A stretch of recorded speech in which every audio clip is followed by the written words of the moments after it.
Hey guys, welcome back to Clownfish TV. This is Kneon. I'm not here with Geeky Sparkles. I'm going to talk about Assassin's Creed Shadows. I'm going to talk about Ubisoft. And yeah, this thing just keeps getting weirder and weirder. And it's so much anti-marketing for Ubisoft, isn't it? I talk about anti-marketing. I talk about drama around a piece of media that actually doesn't pique people's interest. It actually turns them off. And there's so much discussion and controversy around this game that a lot of people have already decided they're not going to buy the game for various reasons. Of course, Yasuke and the controversy around whether or not they should have a black samurai and what is supposed to be a more historically accurate game. That is kind of front and center. The drama around gaming journos and Wikipedia editors going to bat for this game to try to rewrite history to sell a video game. That seems to be what's going on here. That's a controversy. And Ubisoft itself, right? They're price gouging, them laying a bunch of people off. Their stock is not in a good place right now. Their share prices have been in free fall since last year. They told people they didn't really need to own games, and then they dropped the prices for this game. Asmongold actually brought it up, and I actually do agree with him. I think that the game is ridiculously expensive. Over $100 for this game. So I have to agree on some level with him. I think that a lot of this controversy is being drummed up to try to shut people down, all the haters, all the naysayers, because this game has got to make money for Ubisoft. Like, they're not in a good place right now. They canceled, I think it was like 6 or 7 games. They've been canceling a bunch of games. Their stock took a hit the other day. And yeah, AAA gaming's on fire. And I think this is going to be another casualty of this just trend in AAA gaming to, I guess, put the messaging over the marketplace, to put DEI front and center. You know, we can argue about Yasuke and whether or not he was a historical figure. He was, but whether or not he was a samurai, that is up for debate. Some people say it's up for debate. Other people are like, no, irrefutably, he was not a samurai. There's no indication that he was a samurai. He definitely was not a samurai. And there seemed to be very little details about his life, as I understand it. Again, I am not a historical expert on feudal Japan, but from what I am reading, yeah, it seems like some of the details are sparse, but a lot of people tend to agree that he was not a samurai. And again, if this game were taking liberties, I think people would be a lot more forgiving. But they kind of marketed it as a historically accurate game, right? So when you do that, you can't have a giant crab show up at the end of the level, I guess. This isn't like Tenchu. This isn't, you know what I'm saying? So we'll talk about this. This is just, it's a cluster. And just on the principle of the thing, I'm not even talking about the characters, whatever. Just all the drama around it, and especially the price. Like, I'm not gonna buy anything Ubisoft puts out. Seriously, Ubisoft lost the plot a long time ago, and now they want to charge over $100 for a game. And this game and the new Star Wars game, absolutely ridiculous to pay that much money for a game. I think it's insane. So let's talk about this. Before we get into it any further, please subscribe for more pop culture news, views, and rants, guys.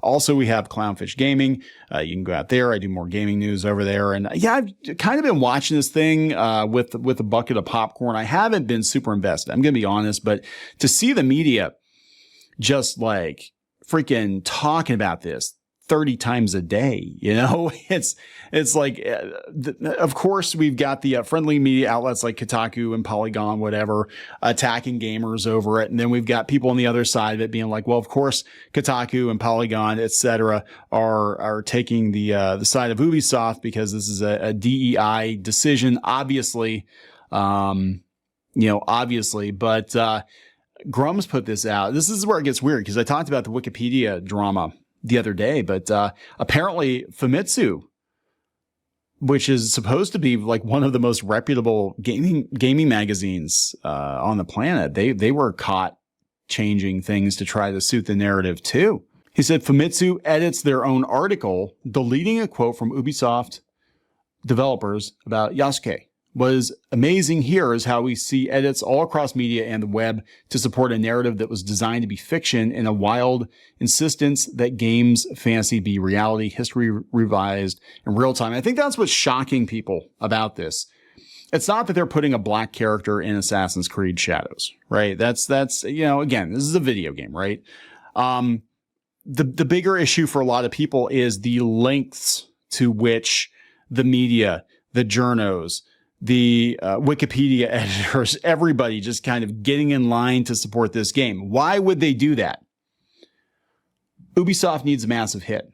Desperately. Ubisoft is bleeding money, and Ubisoft is spending hundreds of millions of dollars on these games.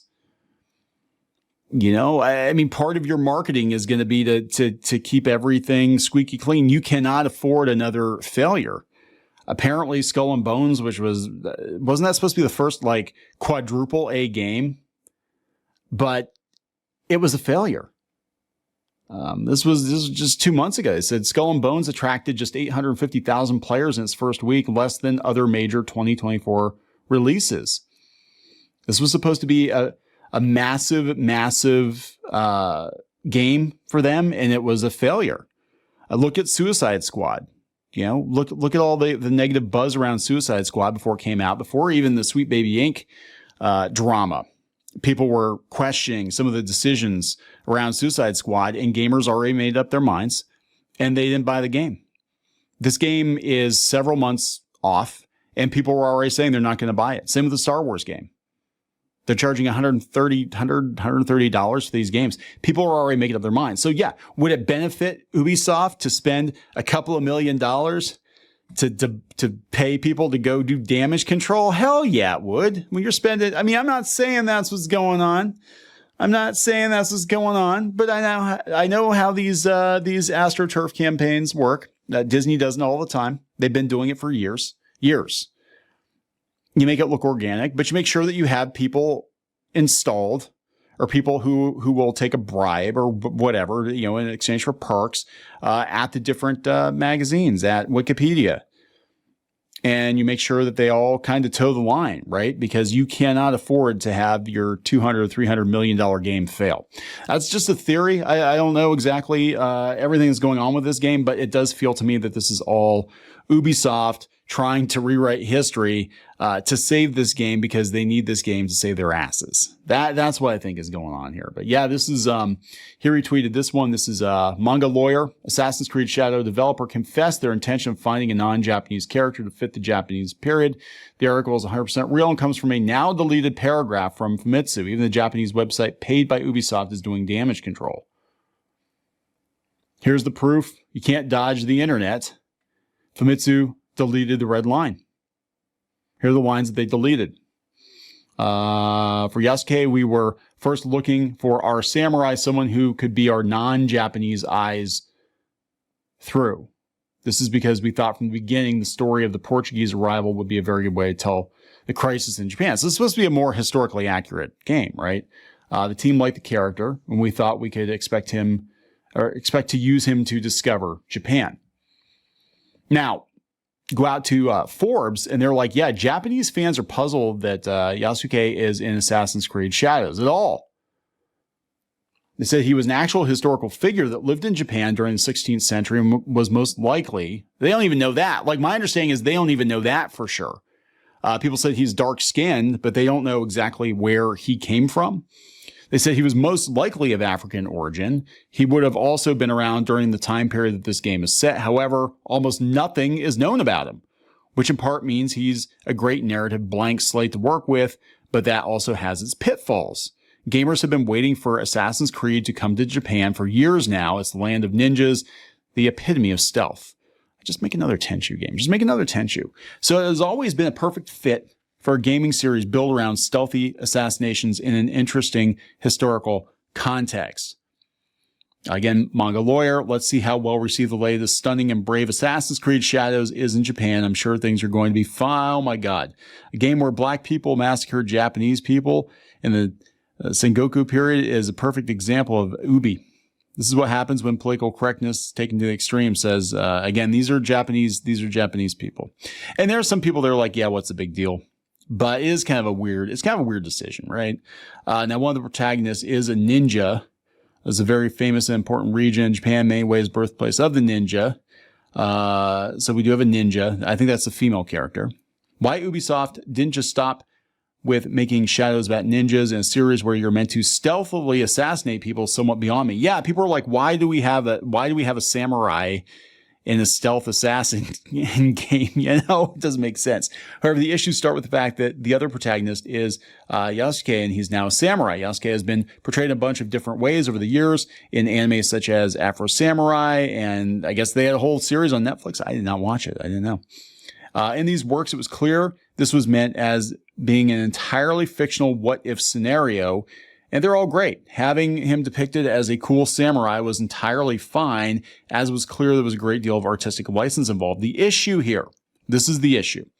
The issue, and the one that Japanese gamers are pointing out in the trailer for the game and elsewhere online, is that Assassin's Creed is a series about retaining a degree of fidelity to historical events.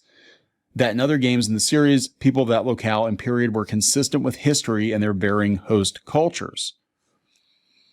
So here we have Japanese reception from Ubisoft's latest video game, Assassin's Creed Shadows. One Japanese user says, for the first time, I understood what cultural appropriation was. Oh boy. Oh boy. So changing it here is odd, not keeping with the other games, which is what Japanese fans are mostly pointing out online. In addition, a massive edit war has erupted on Wikipedia, now in the media too. So apparently the media is waging war on behalf of Ubisoft and on behalf of DEI, and they just want to own the chuds. Like what I'm seeing going on over the last couple months in gaming, in AAA gaming, is anytime gamers rebel against something that's going on in the AAA space, gaming journos take the opposite opinion. They take the opposite, stance, just to be contrary, just to stick it to the chuds. So, like, we saw this with Stellar Blade. We saw it with Helldivers, that situation. We saw it with Harry Potter. I mean, that was more because we have a lot of trans people working as game journos, or game journos, think that J.K. Rowling is a piece of shit, So they were attacking the game based on J.K. Rowling, even though she did not work on the game. And I have that directly from the horse's mouth, not her mouth, but I have it from the lead developer, Troy Levitt. He was on several months ago before the game came out. We talked about it. Or maybe it was right after it was released. But anyway, Troy was on and he said that, J.K. Rowling had nothing to do with the game development at all, but she still gets paid because it's her property, right? So the author here in Forbes says, I'm not bothered by all this, but I get why it's confusing people, especially in Japan. Again, I don't know why Ubisoft just didn't focus on making the game about ninjas. They could have avoided this. Well, because DEI. I mean, that's the truth. The truth is, yeah, they're looking at it as like, well, we need to be more diverse and inclusive. So let's have a woman, let's have a black dude. Again, if it were more fictional, or it was very clear that it was a more fictional game and they were taking liberties with it, I think people would be a lot more forgiving. But, the way that they're selling the game, or at least we're, building expectations for the game, and then doubling down on trying to rewrite history instead of just saying like, yeah, we took some liberties. They're actually trying to make this guy historically a samurai on Wikipedia and in the media just to promote this AAA title. That's fucking weird, man. Their overpriced AAA title, they're going to these lengths to rewrite like actual history to protect it. That's just weird. I mean, it's a very, very weird thing, but yeah, we're gonna see a lot of back and forth over the next couple months, provided these websites stay in business, because I'm not convinced a lot of them are, but I think Ubisoft is freaking out. I think they're freaking out and they're sending people out to go change the reputation online, change the reputation of this game, demonize the gamers, be like, yeah, it's just a handful of bigots. They're just bigots and Nazis. The typical gamer gators. They're just the bigots and the homophobes. And they want to believe that Japan wasn't 30% black in the 1600s. What a bunch of bigots. We have photographic evidence. you know, I'm going to wrap it up. Please subscribe. We'll talk later.